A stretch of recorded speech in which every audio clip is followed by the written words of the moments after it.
બધા ક્ષેત્રોને ઉજવવાનો પ્રયાસ કરી જામ ક્ષેત્ર માટે જામ સાહિત્ય માટે જેણે જેણે કામ કર્યા છે એ બધાને સન્માનો પુષ્પાંજલિઓ પાછા વહીવંચા બાળકોને બોલાવીને હમણાં પુષ્પદાને કીધું ને કે હરદાસ મિશ્રનું પાનું નહોતું મળતું તેથી વહીવંચા જ્યાં બાળકોએ ગાવોદેવે રૂકી ગયું એ કામ આજે એક લહેરથી એક મોતથી સાડા ત્રણ પાડા વિહોતર નાથ 626 શાખાઓ આ જોવા જેવો છે, હિસાબ કરવા જેવો 5 × 5 એટલે 25 એને સ્ક્વેર નંબર કહેવામાં આવે મેથેમેટિકની ભાષામાં અને સ્ક્વેર એટલે 4 નહીં થાય 5 × 5 બરાબર 25 અને 25 × 25 બરાબર 625 એટલે આ કેવો સમાજ છે કે મેથેમેટિકલી પોતાના સમાજના દોરને એને સહીશું. We are not the people of only literature. We are the master of mathematics also. Mathematics નો અર્થ નાથનું ટકાવી રાખે તે મેથે એટલે માથું અને ટીક એટલે ટકાવી રાખે તે અને ચારોના ભાગમાં ઇતિહાસના પળમાં અનેક વાર જેના માથા ફર્યા હોય એના માથા પાછા પકડવાનો કામ આ ડાયરાએ હજારો વર્ષથી આ કામ કર્યું છે. બીજું વેદમાં ઉલ્લેખ છે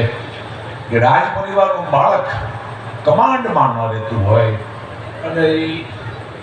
ઓવર એક્ટિંગમાં જતું હોય તો યજુર્વેદનો આદેશ છે કે એને ચારણો તો સોંપજો અને ચારણો એની માટે હું બીજાના હળ હાંકતા હશે કે એ તોફાની રાજકુમારે પણ મજાનો રાજવી થાય આવી અનેક ઘટનાઓથી આખો ડાયરો આપણો જોડાયેલો છે. સ્વભાવ પ્રમાણે લિટરેચર સાથે જોડાયેલા જ્યારે સન્માનો છે હું આભારી છું મેવાડના મહારાણા કુંભાનો મહારાણા કુંભકર્ણને મેવાડના મહારાણા કુંભા પદ્માવતી ચરણ ચારણ ચક્રવર્તી શ્રી વસુદેવ વર્તી કેવી કથા સમત વેતન કરોતિ જયદેવ કવિ પ્રબંધમ. એ કવિ જયદેવના ગીત ગોવિંદ કાવ્ય ઉપરની ટીકા સમગ્ર ભારતમાં કોઈ નહીં કરેલી તે શ્રી મહારાણા કુંભાએ આ મેવાડમાંથી ગીત ગોવિંદની ટીકાનો રસમંજરી નામનું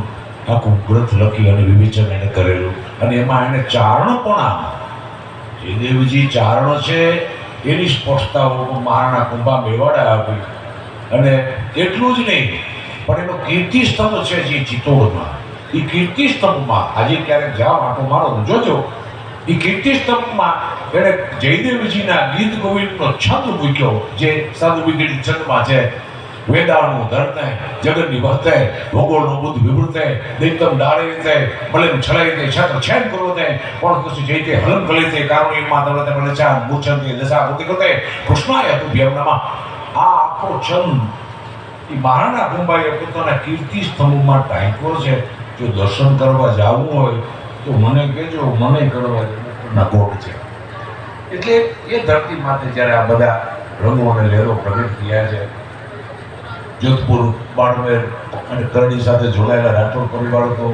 ઘણું બધું ચારણોમાંથી કવિરાજમાં ભૂલી ગયેલા.